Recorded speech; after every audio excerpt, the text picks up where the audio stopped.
Yo, what's up, everyone? Back for this 10-game Friday slate. Had a good Thursday in football and NBA, so excited for this slate to get back to it. Before we get into it, you can drop a like down below and subscribe if you have not already. Let's try to get 150 likes on the video today. Feel pretty good about the picks. As of now, we still have a lot of injuries, so a good chance they can change. Just like yesterday, last hour, we got the Wizards news, so seems like the Wizards are going to be the team this year that just surprises everyone with the injury reports. But anyway, let's get into this slate. Starting off here at point guard, it's going to be tough to get away from Ish Smith again. Neither site has him priced up. I don't expect Isaiah Thomas to play, with the calf strain. They usually miss at least a couple games. I mean, Aaron Baines has missed a bunch of time lately with his injury. Not sure if it's the same kind of deal, but I don't expect him to play. Ish Smith at 3,600. Got the job done last night, 34 minutes, 33 fantasy points. The Wizards are so banged up. Not even only is Thomas probably out, but Jordan McRae is going to miss 2 weeks. So tough not to like Ish Smith, even though it's a tough matchup, just because the price tag has not risen at all.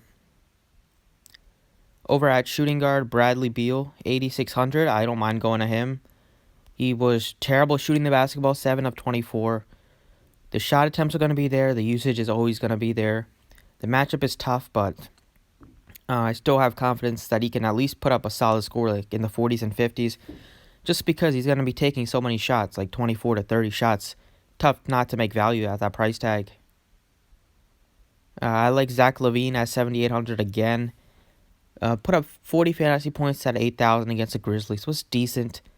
It wasn't great. Only took 13 shots, but if this happens to be one of his more aggressive shooting games, he can just crush. Just because this matchup is so good, the Warriors are terrible at defending. Just defense in general, especially to guards, especially to guys like Zach LaVine who can get it done from inside the paint or from deep. At home, I expect LaVine to continue playing well. He didn't have to do much. They had a big lead against the Grizzlies in the first half, and then second half, he got some help from his other players, like Satoransky had a decent game, but if he's more aggressive here, he could easily put up 50, 55 fantasy points in this kind of matchup.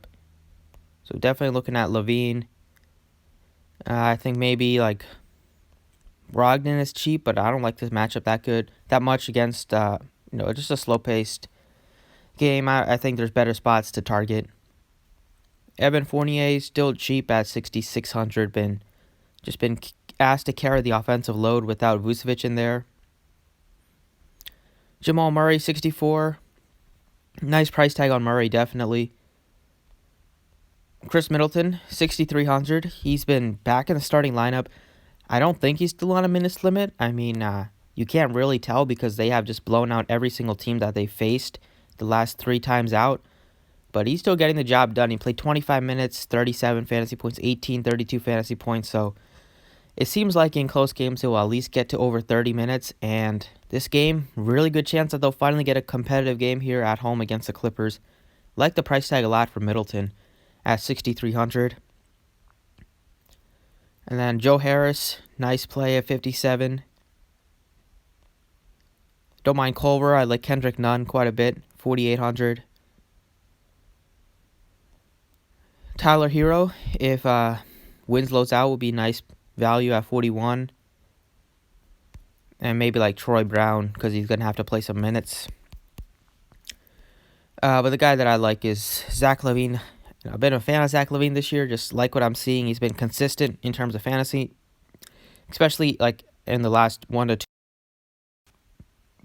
And this matchup against the Warriors, like I said, is great.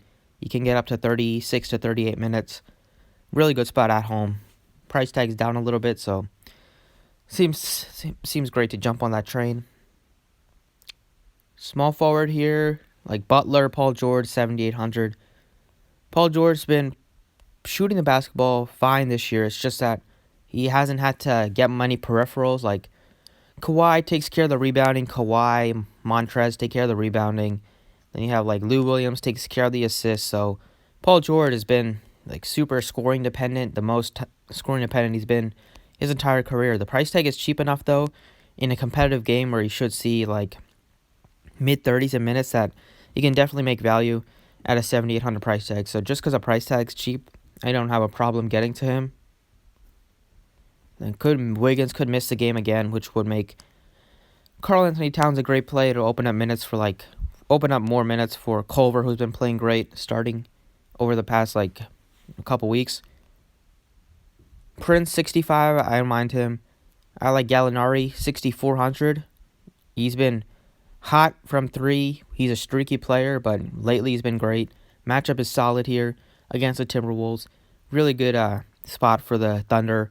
And Gallinari's been pretty good. He can always get rebounds and flirt with a double-double. But Middleton at 6,300 I think is a really nice play. He's safe in terms of fantasy with upside just because he's going to play minutes here in this close game. Hopefully he'll stay close. And since he's come back from his injury, he's been aggressive and been getting great rebounds, assists, been a great point per minute guy as of late. So at home against the Clippers, like the spot for Middleton at 63. And maybe you could play Barton, Carmelo at 58. It's cheap enough. Bertans 57. Some other guys to consider, but there's definitely some injury news that we have to monitor. Especially like Winslow and Bogdanovich would open up more minutes for Hield, and Corey Joseph's also questionable, so that would make Yogi Ferrell one of the better value plays. So a lot to consider on this slate. Over at power forward here, Giannis 11-3. Price tag is down for him. He, just like his entire team, he hasn't had to play a lot of minutes as of late. This is a great spot for him if you can pay up for him at 11-3. He's going to be defended by one of Kawhi or Paul George, but whenever you get Giannis in a close game, you always got to have interest in him. But the guy that I want here, just with the amount of injuries the Wizards are dealing with, Rui Hachimura is going to have to play quite a bit. He played 43 minutes in regulation. Played really well. He's going to play a ton again just because they don't have really many options at this point. They're really banged up. And 5,700 price tag did not move on Hachimura, so I like him quite a bit at a very cheap price tag. Over at center here, Drummond 9,400 is cheap. Cheap enough. He's been good as of late. He got there in garbage time last time out. The matchup here is fine against the Pacers. They're not very good against centers. So at home, don't mind going to Drummond. But Nikola Jokic is sitting right there at 8,000. I think this might be the day that I pull the trigger on him. I've only played him a couple times this year, and it's been when his price tag is just so cheap. And at 8,000 against this Celtics team in Boston, a competitive game for the Nuggets. Two good teams going at it. So should be a spot to see 34 to 36 minutes out of Jokic. It is a back-to-back, but as you would expect, they blew the top off the Knicks. So he only played 25 minutes. His shots and scoring have been so down lately. But just the fact that he's still going to get a lot of rebounds, the fact that he's still one of their leading assist men on the team. I just like the spot at 8,000. I feel like he can at least put up a respectable score, and then we've seen what he can do in a matchup against the Celtics. Put up 64 with a triple-double just a week ago or 2 weeks ago, so can definitely have success here just because they don't have a big guy, really. They have Tice. Kanter is terrible at defending, and Williams is always in foul trouble, so I like Jokic at 8,000. Definitely a really cheap price tag in a close game. I think Jokic will finally break out of his mini shooting slump tonight. And then at forward here, I'm liking Jimmy Butler, 8,100. So especially if the Heat are down a couple more guys in Winslow, then Butler will even have more ball handling responsibilities. He's been shooting the ball great the last 2 games. He's been really doing it all, points, rebounds, assists for the team this year. Plays a lot of minutes. He basically plays the entire first quarter. He plays the first quarter, then he checks back in. So he plays around 18 minutes in the first half, 18, 19 minutes. And if he plays 12 minutes again in the first half against this Wizards team, I think he could easily put up 20 fantasy points in the first half just because they're so bad. Terrible how the Sixers lost against this team. But The fantasy points are going to be there. They are just terrible defensively. 8,100 for Butler. The price tag is where it should be. He was cheap enough, the last couple games, but still at this price point, he can put up 50, 55 fantasy points, especially in like a really good pace up spot like this one. So that's what I'm looking at for DraftKings. For Fanduel, it's kind of the same deal. Point guard Ish Smith is still very cheap over here. He's a little bit more expensive at 4,300. I don't think he's a lock play on Fanduel just because if we got more value on the slate, then you could go there. But on DraftKings, he's really tough to get away from. Even on Fanduel right now, he's the best point per dollar play for me. At shooting guard, it's going to be Zach LaVine again. 8,400 against this Warriors team.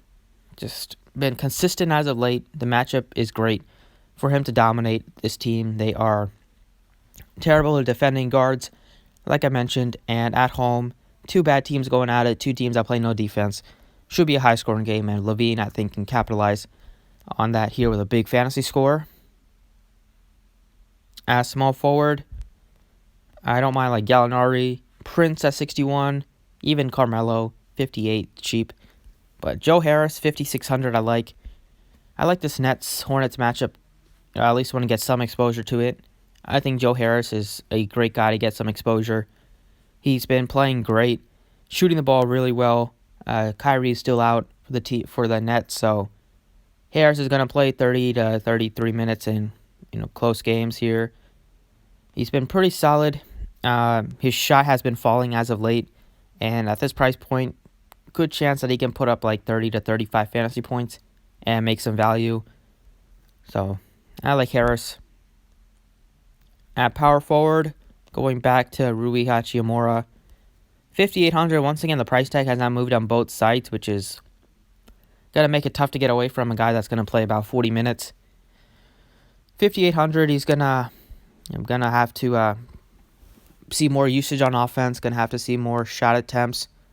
And the matchup is tough, though, but at least the Heat play at a decent pace. And if they stay in this game, it's going to be because of guys like Hachimura and Beal. They're going to have to put up some good fantasy scores and put up just points in general. And then over at center, the Joker is once again really appealing on FanDuel at 5,800. Just really cheap. Other guys to mention, maybe Wagner at 5,400. Pirtle, if Aldridge is out again, would be tough to get away from at his price tag. And that's kind of it. Like center on FanDuel has been just a couple guys. And tonight's kind of no difference. If Wiggins is out, then Karl Anthony Towns, really good play. Though he is priced up at 11,000. But Nikola Jokic, think this will be a spot where he goes off. Just a game. And just like the matchup, just because the Celtics don't really have anybody to stop him in terms of size. He can get it done. You can get it done just because he's so much bigger than Daniel Tice, and Kenner is not good at defending anyone. So Jokic, I'm hoping that he has a big game tonight, and I'm hoping that he's not very popular because for me he seems like a great play. So that's it for this slate. Thanks for watching. You can like the video if you enjoyed. If you have any questions, I'll try to get to them. You can put them in the comments down below. And good luck today.